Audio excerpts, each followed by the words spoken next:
Hello everyone and welcome back to another video. Today I am going to be reviewing an art book on an artist that I knew a very tiny bit about when I started, but now know quite a bit more and am actually a bit of a fan of after reading this book.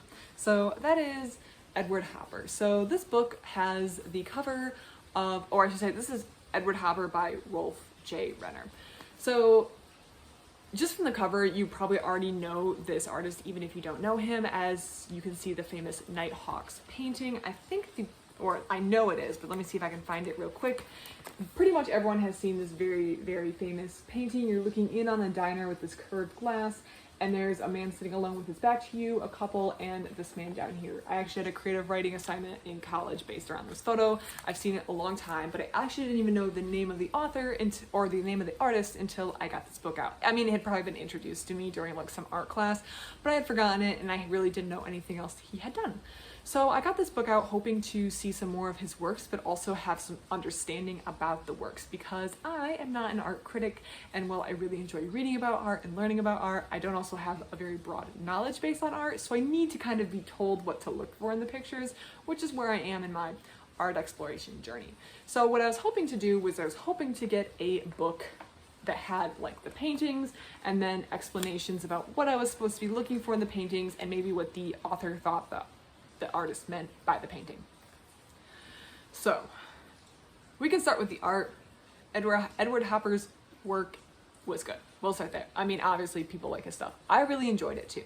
That's what I meant when I said it was good. I enjoyed it. I enjoyed looking at the pictures. There's a word, and I don't know the word. There's like an essence that is in every single one of his paintings. This mood, it's not, first I was like, it's eerie. And there are some things that are distinctly eerie in his book, or in his paintings. I don't know why I keep saying book. I think author, and I didn't mean to say artist. There's something distinctly eerie in some of his works. There's also something a little bit melancholy in a lot of his works. There's something that's a little bit of, I don't want to say giving up, but yeah, melancholy. There's also this like distinct American flair in a lot of the work, but I can't put my finger on the eeriness. Well, the eeriness I can kind of like point to aspects of it, but like the melancholy, which again I can point to some aspects of it. I can't tell you what makes all this stuff distinctly American, but when looking at it, it has like this distinctly American feel to it that I can't describe. But every single one of his paintings seem to evoke this same mood. Well, they were very different and very much displayed different topics or things or places or locations. They all kind of had that same core essence that when I looked at it, I was like, okay, I'm looking at a work from Edward Hopper. And in fact, there were some paintings that were put in this book that were from other artists that were just put in there to compare and contrast or provide another example of something the author was talking about. And after looking at the painting, even before I had read the text that accompanied it, I was like, that doesn't look like an Edward Hopper painting. And I'd read a little bit further and I was like, oh, it's not. Or I would see the little thing on the side that has the artist information. I was like, oh, it's not. It's by someone else. And that makes sense because it doesn't have that feeling. And well, I know most artists have like a distinctive style. That's like a thing. This is one of the first, not one of the first times, but I felt like it was very clear in his work. When I was looking at it, I felt like I didn't need a specially trained eye, or I didn't need someone to point something out to me. I felt like I could feel the essence of his work when I looked at it. So I really liked I liked looking at these paintings. I liked learning more about his work, and I liked being exposed to more than just this famous picture. Well, it is very famous and famous for a reason. I think a lot of his other work is very, very interesting, and I would love to go see some of it in person. So that's the actual art. Now let's discuss the text. So this book has different chapters. I'm being vague for a reason, and there's the art, and there's the author discussing the art. So perhaps my feelings on this book were hindered or colored by the fact that I'm not an art critic. I do not have the right, or I don't have a lot of language to discuss art. And I'm intentionally looking for books that kind of explain what I should be looking for in the art piece. So inherently, I'm probably not someone who reads deeply in the art. I'm not trained to do that, or I haven't done it enough to get good at it. So yeah, we have that aspect. But also I feel like there exists this stereotype, maybe, that art critics are just using big words to explain art and read more meaning in there than are meant to be.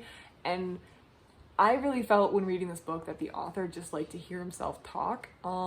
He also, I read it quite a bit, and I feel like I have quite an expansive vocabulary. There are a lot of words in these articles that I did not understand, and maybe that was because, one, I'm not educated on art, so the articles felt very flowery and overdone and very confusing, like sentences that I would read sentences multiple times and have no idea what was being said. So maybe it was just the fact that I lacked education. In fact, I think that's part of it. Two, maybe I'm not the right audience for this book. Maybe the author wrote this for other people who are kind of in the art field and in the know and understand like all the words and terms that were used to describe the art in this book. So maybe I'm not the right audience. I was looking for a book that would kind of describe the art to me, maybe point out things that maybe I should be looking for when I'm looking at his work, and give a brief biography of his work and how he developed it and things that influenced him. That's what I was looking for. Maybe that wasn't the audience the author intended for this book, and that's why it was very confusing and frustrating to read. That could also be true. Maybe the author was just very pretentious. We could have that aspect too. So the text felt very pretentious. It felt very overdone. It was not quite what I was looking for. Well, it did point out some interesting things. I feel like I read a lot of words and learned very little. And this is in comparison to the Vasily Kandinsky book that I read earlier a couple weeks ago, or like a week ago or something, where I felt like the art was more or less clearly explained to me. This did not feel like this at all. I think, yeah, it just wasn't the right text to accompany the art. So the art was really good, but the text wasn't really what I was looking for. So I'm going to give this a 2-star. If you have a lot of background or education in art or art criticism, or like theory and stuff like that, I think this book, give it a try. You probably will understand what the author is talking about, and I'm probably doing him a huge disservice by reading this book without the proper education to understand or talk about it. But as someone who doesn't have the understanding or knowledge to talk about it, this was a very confusing book and very frustrating, and I feel like I was reading a lot of paragraphs and essays that I had no idea what they were about. At a certain point, I kind of gave up. I was reading the text to see if I could glean anything. I might glean 1 or 2 facts from an entire essay, but I would spend a lot of time looking at the art. So read with caution, or maybe everyone else will understand it and it's just me and I'm very uneducated. That is possible too, but I really like Edward Hopper's work and I definitely want to see some in person, so the book is not a complete wash. I was exposed to a lot more of his work. I want to see if there's another book at the library about Edward Hopper that kind of maybe explains things in a more dumbed down fashion for people like me who need things dumbed down a little bit for them, because I really like his work and I want to be able to pinpoint exactly what the word I'm looking for about that mood in his work, because I'm interested and I like his stuff and I think his work is really interesting. So if you know anything about Edward Hopper or have another book about him to recommend, please let me know. I'll see if I can get my hands on it from the library system because I'm really interested in his work. This book just wasn't for me. So yeah, that's where I stand. Let me know if you know a book. I will try to give it a read, try to get my hands on it. Other than that, everyone, thank you for watching. I hope you have a great rest of your day.